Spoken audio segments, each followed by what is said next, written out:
Bonjour à tous, j'espère que vous allez bien. On se retrouve aujourd'hui avec une toute nouvelle vidéo. J'ai le sourire, mais au fond de moi, je ne l'ai absolument pas. Aujourd'hui, on va faire le bilan de mon mois de janvier 2024. Ce mois a duré très exactement 365 jours. Enfin, je sais pas vous, mais moi j'ai trouvé ce mois interminable, c'était un enfer et vous allez voir au niveau de mon budget ça a aussi été un enfer avec des frais qui n'étaient pas prévus, qui nous sont tombés dessus et du coup qui a complètement désorganisé mon budget. Vous allez voir que j'ai dû adapter vraiment au mieux pour essayer d'éviter de piquer dans mon épargne de précaution et très clairement de me serrer la ceinture. Ça faisait très longtemps que j'avais pas vécu un mois où je m'étais serré la ceinture justement et ça rappelle du coup l'importance de faire son budget. Donc moi aussi je vais reprendre mes finances en main dès le mois prochain. Pour ceux qui me connaissent pas, je m'appelle Claire et sur ma chaîne vous pouvez retrouver des vidéos de budget, de lifestyle et d'investissement depuis peu. Donc si ce thème là vous intéresse, n'hésitez pas à vous abonner. Si ce genre de vidéo vous intéresse, mettre un petit pouce bleu. Avec cette nouvelle année, j'ai décidé de regrouper le bilan de mon mois d'un point de vue budget et le bilan de mes investissements parce que j'ai tellement de contenu à vous partager sur 2024 qu'il faut que je regroupe des concepts pour pouvoir tous vous les partager. Donc voilà, écoutez, c'est parti pour voir le budget de l'enfer qui au final ne m'a fait que 10% d'épargne pour ce mois. Franchement d'habitude je suis au moins à 15-20%, vraiment ce mois-ci, ça a été un enfer, je vous montre tout de suite. Alors, au niveau de ma feuille de budget, comme je vous avais dit, je m'étais trompée en fait, je me croyais encore en 2023 quand je l'ai complété au départ, mais non, on est bien en 2024. Au niveau de mon salaire et de ma demi-pension, 2120 €, c'est le dernier mois où je vais toucher ce salaire-là. À partir du mois prochain, j'ai une augmentation et je peux vous assurer qu'elle va faire du bien. D'ailleurs, j'ai prévu très prochainement de vous filmer une vidéo sur comment évoluer dans son poste parce que c'est vrai que j'avais fait une vidéo reconversion professionnelle et elle vous plaît beaucoup. Donc voilà, j'aimerais vous faire une vidéo. Comment est-ce qu'on en arrive à évoluer dans son poste? Comment est-ce qu'on peut négocier son salaire? Si vous voulez qu'elle sorte très prochainement, n'hésitez pas à me le dire dans les commentaires, mais dans tous les cas, elle est en préparation. Ensuite, au niveau du loyer sur l'appartement que j'ai en investissement locatif, 345 €. Ça n'a pas bougé, ça bougera normalement en novembre 2024 avec la revalorisation annuelle des loyers. Du coup, j'ai une rentrée d'argent qui est quand même énorme. C'est pour ça que je vous dis que je suis tellement déçue de moi d'avoir fait que 10% d'épargne à 2465 €. Ensuite, j'ai un crédit au niveau de l'appartement du coup que j'ai en investissement locatif, 436,5. Ça y est, on a payé 9 mois, il nous en reste plus que 291. C'est beaucoup, mais on est quand même très content de voir que ça évolue. Voilà, enfin Quentin un peu moins, mais moi je suis très contente. Du coup, un reste à 2028,5 €. Et au niveau des charges fixes, alors là vous allez voir que c'est pas les charges fixes le problème, parce qu'au niveau de la pension de ma jument, j'avais prévu 410 €. Au final, j'en ai eu que, avec des très gros guillemets parce que ça reste une somme qui est juste astronomique, 396 €. Au niveau de mon loyer, 387,5. Ma box téléphone plus mon téléphone portable, 27 €. Et je suis très heureuse de vous dire, alors le mois prochain ça va me faire un peu plus cher mais je suis quand même contente. Red by SFR, ils m'ont pris pour une nouille et ça m'a très fortement énervée. Ils m'avaient promis de base un forfait à vie à 100 Go à 12 € par mois et au final ils m'ont augmenté de 1 € il y a 6 mois et là ils viennent de me réaugmenter d'1 €. Du coup, ciao bye Red by SFR et je suis passée chez Bouygues Télécom pour 9,99 € par mois et ça normalement c'est à vie, j'aurais bien insisté donc à suivre, mais du coup le mois prochain j'aurai un tout petit peu plus parce qu'en fait j'ai la carte SIM à 10 € à payer mais au final en 4 mois la carte SIM va être remboursée donc bon ça risque d'aller assez vite. Ensuite au niveau de Netflix 13,50 €, mon électricité 37 €, j'ai utilisé mon chèque énergie. Comme ça, malgré la hausse de l'électricité, normalement on avait 100 € de chèque énergie. En fait c'était mon chèque quand j'étais étudiante que je n'avais jamais utilisé. J'espère qu'on va pas avoir une mauvaise surprise d'EDF au mois d'avril. Mais bon, on sait jamais parce que là franchement l'électricité ça devient invivable. Je sais pas vous mais on fait attention vraiment beaucoup. On se chauffe quasiment pas parce que c'est trop cher. Enfin, quand vous voyez que vous avez des journées à plus de 4 € d'électricité, Franchement, ça fait mal. Au niveau de l'assurance voiture, je m'étais trompée. C'était pas 48 € mais bien 44 €. Je suis passée chez Direct Assurance. Pour l'instant, j'ai pas de soucis sur ma voiture, donc je suis très contente de payer moins cher. À voir le jour où j'aurai un problème. Mon assurance emprunteur liée à mon appartement, 10 €. Mon assurance propriétaire non occupant, 10 €. Ça aussi, c'est pour l'appartement qu'on a en investissement locatif. Canva, bon ben ça vraiment je m'éclate avec Canva Pro depuis que je l'ai et vous allez voir, je vous tease un peu mais sur la prochaine vidéo je vais vous faire une grande annonce parce que pour les 2 ans de la chaîne on va lancer un nouveau petit quelque chose. Ensuite au niveau des frais bancaires 4 €, ça me fait un total à 941 €, donc vous voyez 17 € de moins que prévu. Ça fait plaisir, mais le reste de mon budget ne fait pas plaisir. Du coup, un reste après mes charges fixes et mon crédit à 1087,5. Bon ben vous voyez qu'on est un petit peu plus que 50%, mais ça s'explique parce que ça c'est pas vraiment un crédit, enfin comment dire, c'est un crédit, je dis une bêtise, mais vous voyez c'est un investissement immobilier, donc en fait sur le long terme, ça va me rapporter de l'argent. C'est pas un crédit à la consommation que j'ai ici. Ensuite, au niveau des charges variables, bon bah l'alimentation, on en parle que les prix explosent aussi parce que, alors, on peut parler de l'essence, on peut parler de l'électricité, mais l'alimentation, ça devient du n'importe quoi. En plus, je travaille dedans.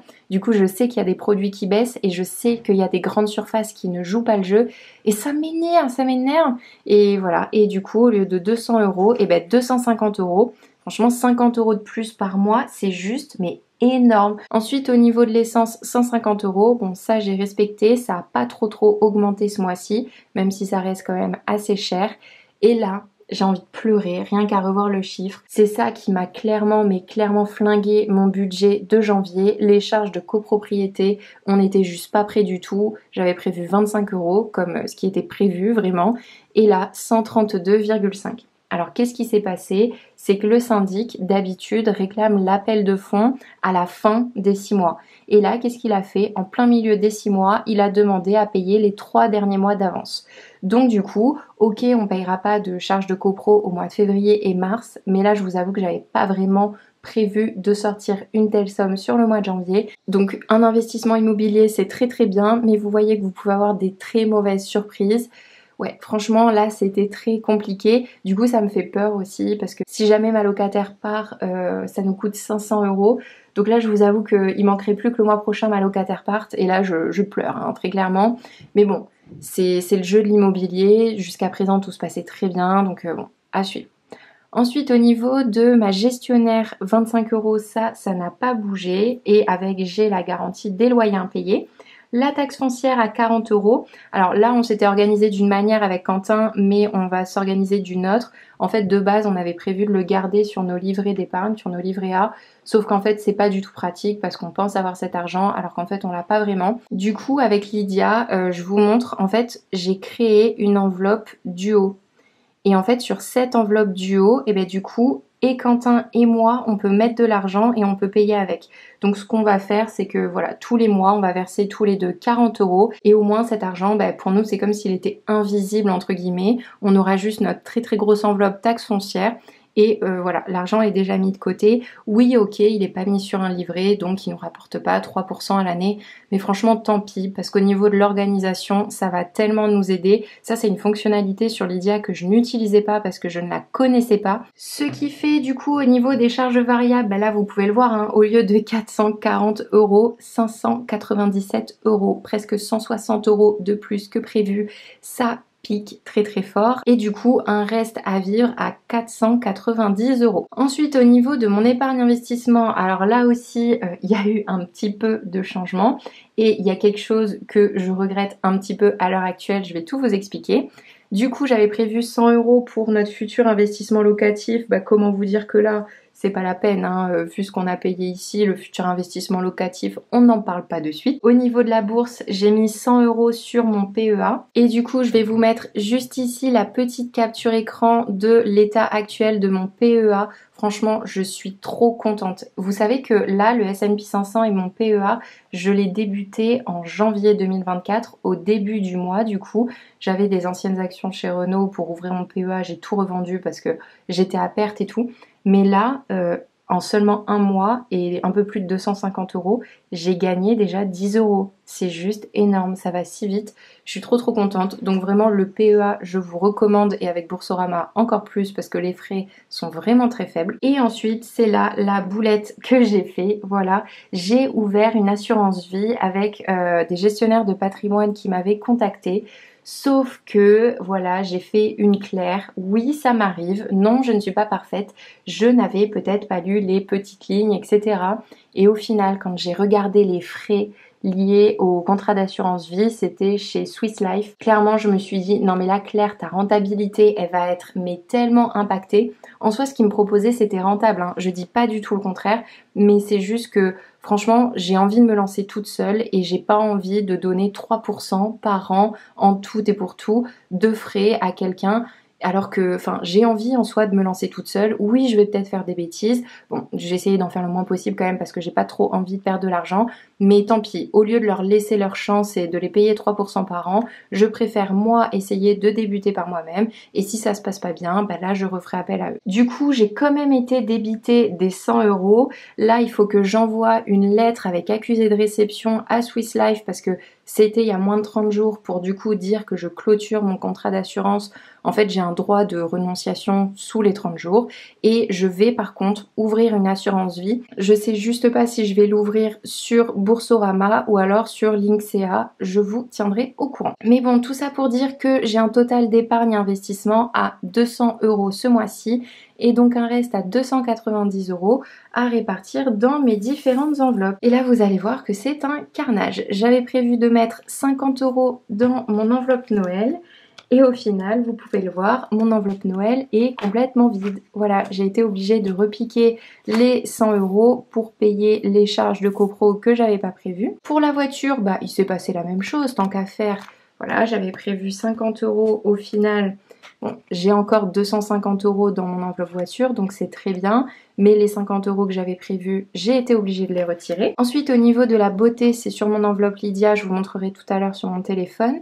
Au niveau des vêtements, 0 euros, bah là j'ai rien dépensé. Au niveau du voyage, du coup j'avais prévu 50 euros, je les ai bien mis. Ça aussi c'est sur mon enveloppe Lydia, on regardera tout à l'heure. Et au niveau de la santé, alors j'avais prévu de rien mettre, donc j'ai rien mis. Mais à partir du mois prochain, je vais recommencer parce que ça y est, je me suis acheté mes nouvelles petites lunettes. Ça faisait 2 ans que j'économisais pour acheter ces lunettes. Du coup je me suis acheté des Mage au niveau de ma monture de vue. Franchement, je les trouve trop jolies. Donc du coup, à partir du mois prochain, je vais recommencer à mettre 20 euros de côté dans mon enveloppe santé. Franchement, ça m'a tellement aidé à payer mes lunettes. Et à côté de mes lunettes, il faut savoir que je me suis acheté une paire de lunettes de soleil Chloé. Alors oui, c'est un énorme craquage. Je vous le dis, franchement, très honnêtement, j'aurais pu vous le cacher et tout, vous dire non, c'est ma paire de Mage qui m'a coûté 300 euros. Pas du tout, j'ai acheté des lunettes de soleil Chloé à 230 euros. Oui, ça fait très mal. Maintenant voilà, ça faisait 2 ans que je mettais de côté. Au final, mes lunettes de vue de base, j'en voulais des Chloé, mais j'aimais pas les montures. Et là, quand j'ai vu les solaires, j'ai complètement craqué. Il faut savoir que Chloé, c'est la marque de luxe que j'aime plus que tout au monde. Dior, Yves Saint Laurent et tout, c'est du pipi de chat pour moi. C'est Chloé, j'adore. Et je m'étais pas fait de vrais gros cadeaux de Noël. Du coup, ben là, il arrive un petit peu en décalé. Et je me suis fait un très beau cadeau de Noël. Et je sais que c'est une paire de lunettes que je garderai des années. Énorme petit kiff. Bref, je ne vous cache rien, mais j'ai bien dépensé 300 euros de mon enveloppe santé. Ensuite, au niveau des loisirs, j'avais prévu 20 euros. Au final, j'ai dépensé 50 euros. On a été chez des copains et tout ça. Enfin bref, du coup, 50 euros. Au niveau du sport, je n'avais rien prévu. Du coup, bah, 0. Au niveau du cheval, j'avais prévu 50 euros et comme prévu, c'était pour payer l'alimentation, le grain pour ma jument qui n'est pas compris dans sa pension. Donc j'en ai bien eu pour 50 euros. Là aussi, j'ai été dégoûtée parce que le grain qu'elle prend d'habitude, le sac coûte beaucoup moins cher, il est à 12 euros. Et là, bien sûr, quand j'y étais, il n'y avait plus la marque. Du coup, bah, j'ai dû acheter un sac qui coûtait 15 euros. Oui, 3 euros c'est rien, mais 3 euros x 4, et ben ça fait beaucoup. À côté de ça, j'ai aussi dépensé les 80 euros que j'avais dans mon enveloppe, tout simplement parce que j'ai eu le Maréchal Ferrand qui est passé, et donc voilà, j'avais les 80 euros de côté, mais ce mois-ci, j'ai réellement dépensé que 50 euros. Au niveau de mon téléphone, là, j'ai été aussi obligée de repioché dans mon enveloppe. Bon, il y a beaucoup de billets, ça fait plaisir. Mais vous voyez, j'avais passé enfin la barre symbolique des 400 € de côté pour mon téléphone. J'ai été obligée de retaper dedans, pareil, parce que je n'ai pas pu sinon payer. Au niveau de l'anniversaire, j'avais prévu 30 €. Alors au final, là, j'ai repiqué. Je pense que l'anniversaire, je vais aussi le faire sur les enveloppes Lydia. Je sais que c'est dommage parce que j'adore moi aussi voir des billets et tout, mais je vous jure, les enveloppes Lydia, mais c'est tellement la vie, c'est tellement pratique. Là, vous voyez, j'avais retiré des sous, sauf qu'au final, j'ai acheté sur Sephora directement sur internet. Du coup, j'ai été obligée de redonner les billets à la banque. Enfin, c'est vraiment pas pratique. Alors que si je l'avais fait directement avec Lydia, ça aurait été 1000 fois plus simple. Et ensuite, au niveau du divers, bon bah là, en moyenne, j'ai dépensé 30 €. Ça, c'est tout ce qui va être Too Good To Go. Ça va être les petits trucs à droite à gauche. Mais voilà, rien de très important que je catégorise pas forcément. Je fais tout pour que vraiment ça soit la plus petite somme possible et que j'essaye de catégoriser un maximum. Je mets pas les Too Good To Go dans l'alimentation. Tout simplement parce que l'alimentation, en fait, je me fais un virement sur le compte commun. Et les Too Good To Go, c'est plus, vous savez, les petites surprises que j'offre à Quentin. Voilà, pour lui faire plaisir. Quand j'arrive avec les petits croissants, les petits chocos, donc voilà. Pour revenir sur les enveloppes budgétaires, du coup, alors il me reste 50 centimes sur mon compte Lydia. J'y ai associé ma carte bleue d'ailleurs. Au niveau de la beauté, j'ai 15 € de côté et au niveau du voyage, j'ai 200 € et sinon c'est tout ce que j'ai. Et à partir du mois prochain, j'ai vraiment envie, et je vais le faire parce qu'il faut que je m'y tienne, de transférer l'essence et les péages sur mon compte Lydia. Pour ceux qui connaissent pas Lydia, en fait c'est une application bancaire où du coup vous pouvez avoir votre carte bleue et c'est une banque où vous pouvez créer directement vos enveloppes budgétaires. Par exemple là, si demain je pars en voyage et que j'ai envie de dépenser les sous de mon enveloppe voyage, j'ai juste à activer la carte ici. Et en fait, quand je vais payer avec ma carte, ça va venir directement débiter cette enveloppe-là. Donc ça vous permet vraiment de suivre au plus proche votre budget. C'est juste beaucoup trop pratique. Pour Lydia, il faut savoir que la carte bleue est gratuite, ce qui est très rare. Boursorama, si jamais vous n'utilisez pas votre carte bleue, vous payez 5 € par mois. Dans les banques classiques, vous payez aussi vos cartes. Donc voilà, si vous voulez tester, je vous mets mon code de parrainage dans la barre d'infos. C'est jeune et active et au bout de 5 paiements d'un minimum de 5 € dans 5 enseignes différents, vous avez 10 € offerts sur votre compte Lydia. Donc vraiment, ne vous en privez pas. C'est vraiment hyper pratique cette application et je vous la recommande 1000 fois. Ça fait donc au final qu'il me reste 40 € sur mon compte. Avant de clôturer cette vidéo, je voulais juste vous montrer où est-ce que j'en étais au niveau de mon investissement locatif. Donc en vert, on est sur le mois de janvier et vous pouvez voir qu'il me reste un crédit à 179 141 €. Et du coup, ça nous fait un patrimoine net avec Quentin à 5858 € et un coût total de l'appartement qui a augmenté ce mois-ci. Et c'est là où ça fait très mal, c'est qu'on se dit, mince, de base on a fait un investissement immobilier pour que ça baisse et au final ça augmente à 203 173 €. Et ensuite, par rapport à mon compte Trade Republic, comme je vous ai dit, pour faire le bilan de mes investissements, j'ai 633,47 € grâce à LVMH qui est vraiment très bien remonté ce mois-ci, Veolia Environnement qui est toujours en vert et Total Energy aussi. Sur mon livret A, j'ai du coup les 10 000 € d'épargne de précaution et j'ai aussi 1000 € pour mon futur investissement locatif. Bon, du coup, je me montre avec mes petites lunettes pour faire l'outro. Écoutez, j'espère que cette vidéo vous a plu. Si c'est le cas, n'hésitez pas, pouce bleu, commentaire, parce que si on veut être 5000 sur cette chaîne à fin 2024, il va falloir charbonner tous ensemble. Donc voilà, je vous souhaite une très bonne journée et je vous dis à la prochaine pour une toute nouvelle vidéo qui va être la définition de mon budget pour février 2024 et la grande annonce avec la sortie d'un nouveau projet pour les 2 ans de la chaîne. Bonne journée!